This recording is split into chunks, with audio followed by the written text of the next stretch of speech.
ஹாய்ப்பா, நம்ம வந்து சீரக சம்பா ரைஸில் ஒரு எக் பிரியாணி தான் பண்ண போகிறோம்.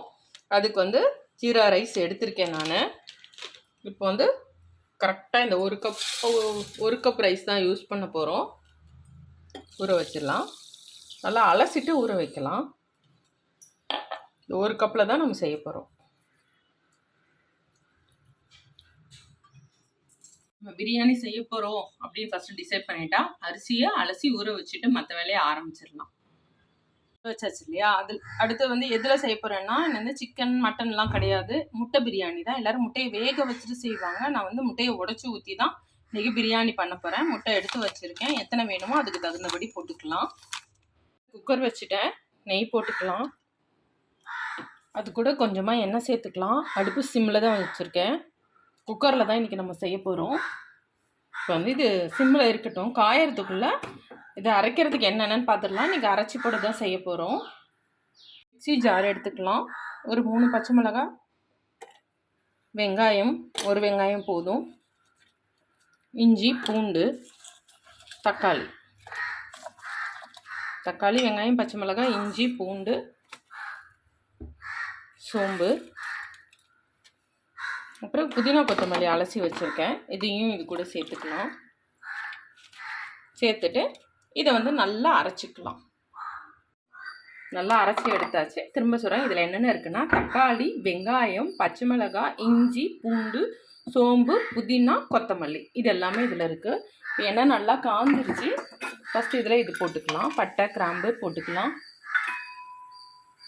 போட்டுட்டு இது நல்லா கொஞ்சம் இதுவாகட்டும். நல்லா பொரிஞ்சிருச்சு. இந்த டைமில் இந்த அரைச்சி வச்சதை சேர்த்துக்கலாம்.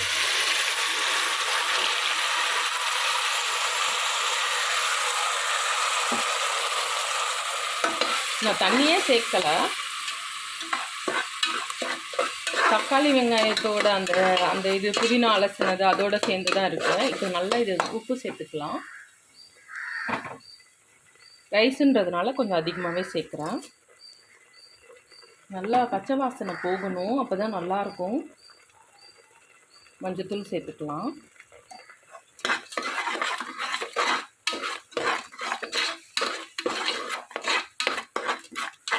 இது வந்து பச்சை வாசனை நல்லா போட்டும். இது கொதிச்சுட்டே இருக்கட்டும். கொஞ்சம் தண்ணி சுண்டி பச்சை வாசனை போகணும். பச்சை மிளகாய் 3 தான் சேர்த்தேன். கொஞ்சம் குழம்பு மிளகாத்தூள். நீங்கள் வெறும் மிளகாத்தூள் சேர்த்து தனியாத்தூள் சேர்க்குறதா இருந்தாலும் ஓகே. காரத்துக்கு தகுந்தபடி 3 ஸ்பூன் போட்டிருக்கேன். நல்லா கிண்டி விட்டுறலாம். எலுமிச்சம்பழம் கொஞ்சம் பிழிஞ்சிக்கலாம். ஒரு அரை மூடி போதும்.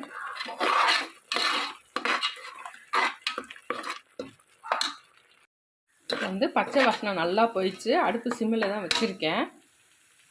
இப்போ வந்து அரிசி 1 கப் எடுத்தோம் இல்லையா, அதை ஊற்றிக்கலாம். இப்போ வந்து இதில் தான் நான் அரிசி எடுத்தேன். இதில் அரிசிக்குள்ளேயே 1 கப் ஊற்றிருந்தேன். இப்போ 1 கப் ஊற்றுறேன். தண்ணி கொஞ்சம் அதிகமாக தான் சேர்த்துருக்கேன். இதில் நல்லா கலந்து விட்டுறலாம். நல்லா உப்பு மசாலாலாம் ரைஸில் நல்லா இதுவாகிற மாதிரி கலந்து விட்டுறலாம். இப்போ இது கொதிக்கும் போது நம்ம முட்டையை உடச்சி ஊற்றி குக்கரை வந்து மூடி வைக்கணும். இது வந்து கொதிக்கட்டும். இப்போ வந்து நல்லா கொதிச்சிருச்சு. இப்போ வந்து நம்ம முட்டையை உடச்சி ஊற்றி மூடிட வேண்டியதான்.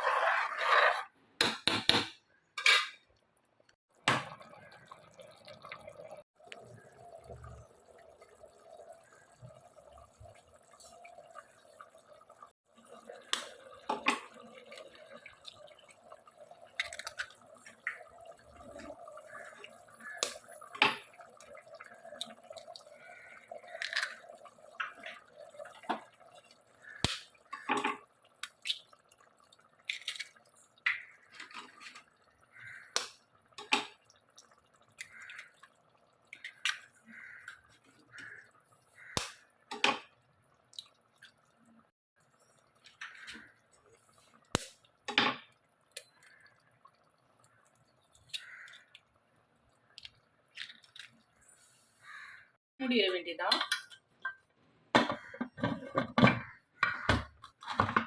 ஸ்டீம் வர விட்டு விசில் போட்டுக்கலாம். பார்க்கலாம். 2 விசில் வந்தது. வாசனையாக நல்லா இருக்குது. இப்போ இது வந்து நல்லா கிண்டி விட்டுறலாம்.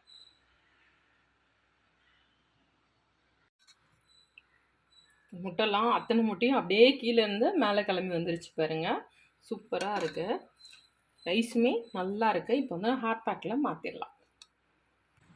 அவ்வளோதான்ப்பா. உங்களுக்கு இந்த வீடியோ பிடிச்சிருந்தா லைக் பண்ணுங்கள், ஷேர் பண்ணுங்கள், கமெண்ட் பண்ணுங்கள், சப்ஸ்கிரைப் பண்ணுங்கள். அடுத்த வீடியோவில் பார்க்கலாம்ப்பா. பாய்.